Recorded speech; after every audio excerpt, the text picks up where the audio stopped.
करने के लिए उन्हें यांग ब्लड वाले लोगों को मारना पड़ता है। जू यांग ने उस सीलिंग एरिया पर जाने का डिसाइड किया था। फिर अब हम देखते हैं कि जू यांग सुन यांग और निंगमई के साथ सीलिंग एरिया की तरफ बढ़ रहा था। सुन यांग जू यांग से पूछती है कि मास्टर 10,000 साल पहले ऐसी कौन सी घटना घटी थी और आप उस टेक्निक के बारे में उस प्रैक्टिशनर से ज्यादा कैसे समझते हो जिसे वो इस्तेमाल करता है। क्या मास्टर आपको हजारों सालों पहले डेमोनिक पावर के वर्किंग के बारे में जहाँ जानकारी थी। जू यांग कहता है कि 10,000 साल पहले ब्लड डीमन टेक्निक का इस्तेमाल करके कई लोग डीमन की तरह बन गए थे और उन्होंने लोगों पर आक्रमण किया था। उस वक्त मैंने कई सारे पेटिशनर्स को मारा। मुझे याद है कि उन सभी को मारने में एक दिन लगा था। मैं जानता हूँ कि ऐसी कई अन्य टेक्निक भी है। मुझे उस वक्त उन सभी को जला देना चाहिए था क्योंकि ये टेक्निक लोगों को नुकसान पहुँचाती है और बुरे लोग इन टेक्निक का इस्तेमाल करके कमजोरों को सताते हैं और हजारों सालों पहले कई इविल डीमंस ने भी तबाही मचाई थी। उन सभी को भी मैंने खत्म कर दिया था। निंगमई जू यांग की बातों से हैरान थी। वो सोचती है कि इन डेमोनिक पावर की प्रैक्टिस करने वाले लोग काफी पावरफुल होते हैं और इस दुनिया के कोई भी प्रैक्टिशनर से उन डीमन का कोई मुकाबला नहीं है। लेकिन एस्टर जू यांग की पावर काफी टेरिबल है। इन्होंने एक दिन में ही सभी डीमन का सफाया कर दिया। असलियत में एस्टर किस लेवल पर होंगे क्योंकि कोई भी विश्वास नहीं कर सकता था कि प्यूरिफाइंग रियल्म के प्रैक्टिशनर के पास इतनी ज्यादा पावर हो सकती है। जू यांग मास्टर से कहती है कि डेमोनिक टेक्निक काफी ज्यादा भयानक होती है। यदि कोई प्रैक्टिशनर इन टेक्निक की प्रैक्टिस करना जारी रखता है तो कुछ ही सालों में ब्लड थर्स्टी मॉन्स्टर में तब्दील हो जाते हैं। जू यांग कहता है कि बहुत से लोग पावरफुल बनने के लिए ये रास्ता अपनाते हैं। अगर ये मूर्ख लोग ऐसे गलत रास्तों पर चलते रहे तो मुझे डर है कि यह फिर से दुनिया को खतरे में डाल देंगे और मुझे इनका फिर से खात्मा करना होगा। अब हम तियानवु एम्पायर का सीन देखते हैं जहाँ बाहर कई सारे स्टूडेंट मौजूद थे।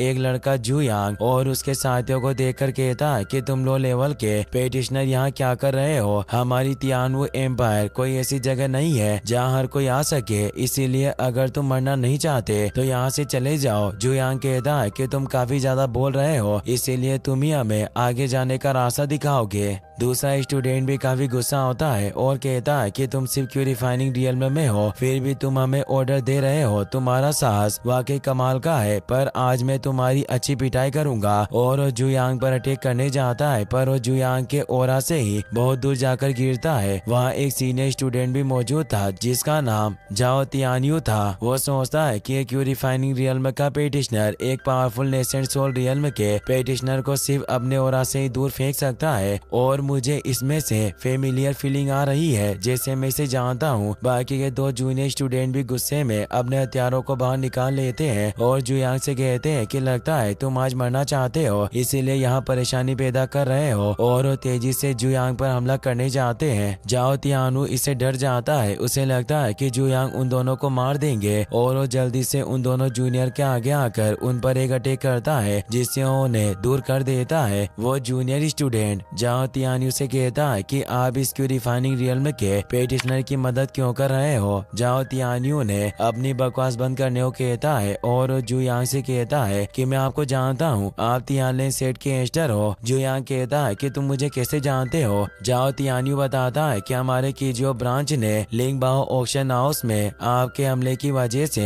एक अरेस्ट वारंट जारी किया था जिससे एक बड़ा हंगामा मचा और तियानवु प्रांत के ब्रांच को भी इसकी खबर थी। जू यांग उससे पूछता है कि तुम लिंगबाओ ऑक्शन हाउस के किस ब्रांच से हो। क्या मैंने लिंगबाओ ऑक्शन हाउस की उस क्यूजियो ब्रांच को डिस्ट्रॉय करके कुछ गलत किया और क्या तुम मुझसे बदला लेना चाहते हो। जाओ तियानवु कहता है कि एंसेस्टर आपकी पावर काफी भयानक है और मुझे नहीं लगता कि पूरा लिंगबाओ ऑक्शन हाउस भी आपका सामना कर सकता है। जू यांग कहता है कि तुम वाकई काफी समझदार हो। जाओ तियानवु जू यांग को रेस्पेक्ट देते हुए बताता है कि लिंगबाओ ऑक्शन हाउस के मेन ब्रांच में कुछ गलत हो गया है, इसीलिए मुझे आपकी मदद चाहिए और मेरे जूनियर की तरफ से भी मैं आपसे माफी मांगता हूँ और मुझे आशा है कि एस्टर आप हमारी मदद जरूर करोगे और हमारी गलतियों को भूल जाओगे। जू यांग कहता है कि मैं यहाँ ये ड्रैगन सील की वजह से आया हूँ। जाओ तियानयू हैरान होता है और कहता है कि आप इस बारे में पहले से जानते हो और वो बताता है कि हमें सील को मजबूत करने के लिए यांग ब्लड की आवश्यकता है, लेकिन अब बहुत देर हो चुकी है और हमारे पास यांग यांग ब्लड के कोई भी इंसान नहीं है, इसीलिए मुझे नहीं लगता कि अब हम उस सील को बरकरार रख पाएंगे। जू यांग कहता है कि कोई प्रॉब्लम नहीं है, मैं एक बार उस सीलिंग एरिया को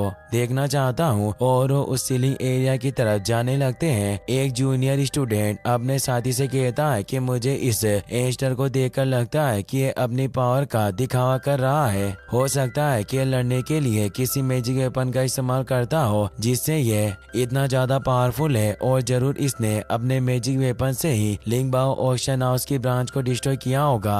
दूसरा जूनियर स्टूडेंट कहता है कि तुम्हें ज्यादा चिंता नहीं करनी चाहिए, ये ड्रैगन सील कोई मामूली चीज नहीं है जिसे क्यूरिफाइंग रियल्म का पेटिशनर संभाल सके। अगर ये हमें मूर्ख बनाना चाहता है तो हम इसे मूर्ख बनाने देंगे, क्योंकि जब ड्रैगन बाहर आएगा तब हमारे सीनियर जाओ भी इस एस्टर की कोई मदद नहीं कर पाएंगे। तब सभी को पता चल जाएगा कि ये कितना कमजोर है। जू यांग अब उस सीलिंग एरिया पर आ जाता है जहाँ इन ड्रैगन को सील किया गया था। जू यांग सोचता है कि सीलिंग एरिया में मुझे बुराई का एक अंश महसूस नहीं हो रहा है। जाओ तियान यू जू यांग से कहता है कि एस्टर, क्या आप इस सील को बचाए रखने के लिए कुछ कर सकते हो? जू यांग अपनी पावर से उस सीलिंग एरिया पर एक तेज धमाका करता है जिससे वहाँ एक बहुत बड़ा ब्लास्ट होता है जिससे वो सील टूट जाती है। यह देखकर वो सभी डर जाते हैं। उस गड्ढे के अंदर से तेज और निकलने लगता है जिससे वो जूनियर स्टूडेंट डर जाते हैं और जू यांग से कहते हैं कि तुमने ये सील क्यों तोड़ी, लगता है अब हम सब मरने वाले हैं। जाओ तियान यू भी जू यांग से पूछता है कि एस्टर, आपने ये सील क्यों तोड़ी? तभी उस सीलिंग एरिया में से एक ड्रैगन बाहर निकल आता है जो तेजी से रोर करने लगता है। सभी इससे डर जाते हैं। जू यांग कहता है कि सिर्फ एक मामूली सा क्रेजी ड्रैगन है, इसमें कुछ भी इंटरेस्टिंग नहीं है, और वो अपने ओरा को फैलाकर उस ड्रैगन को खत्म कर देता है। ये देखकर जाओ तियान यू काफी डर जाता है और सोचता है कि वाकई एंसेस्टर जू यांग की पावर काफी भयानक है। ये अपनी मामूली सी पावर से ही एक ड्रैगन को खत्म कर सकते हैं। तभी उस सीलिंग एरिया में से एक तेज एनर्जी निकलती है और वहाँ एक फॉर्मेशन एक्टिवेट हो जाता है। सभी से डर जाते हैं। जू यांग कहता है कि फॉर्मेशन 7 डेडली मिस्टिकल फॉर्मेशन का एक घटिया वर्जन है। किसी ने पहले ही यहाँ के फॉर्मेशन को तोड़ दिया और इन ड्रैगन को आजाद कर लिया था, लेकिन इस बात को छिपाए रखने और भ्रम पैदा करने के लिए किसी ने इस डेडली मिस्टिकल फॉर्मेशन का इस्तेमाल किया, जिससे सभी को लगा कि यहाँ इन ड्रैगन मौजूद है। वास्तव में वो इंसान काफी इंटरेस्टिंग होगा, पर यह फॉर्मेशन मेरी पावर से खत्म हो चुका है। एक जूनियर स्टूडेंट कहता है कि तुम हमें मूर्ख बना रहे हो। मैं एक नेसेंट सोल रियल्म का पेटिशनर हूँ, लेकिन मैंने कभी डेडली मिस्टिकल फॉर्मेशन के बारे में नहीं सुना। फिर तुम इस फॉर्मेशन के बारे में कैसे जान सकते हो? तुम जरूर झूठ बोल रहे हो, और जरूर तुमने ही पहले इस सील को तोड़कर इन ड्रैगन को आजाद किया होगा और हम सभी को बेवकूफ बनाने के लिए यहाँ इस नकली फॉर्मेशन को लगाया होगा। सुन यांग उन स्टूडेंट से कहती है कि तुम्हारी पावर मेरे मास्टर के सामने कुछ भी नहीं है, इसीलिए मास्टर को कुछ भी जरूरत नहीं है कि वो तुमसे झूठ बोले।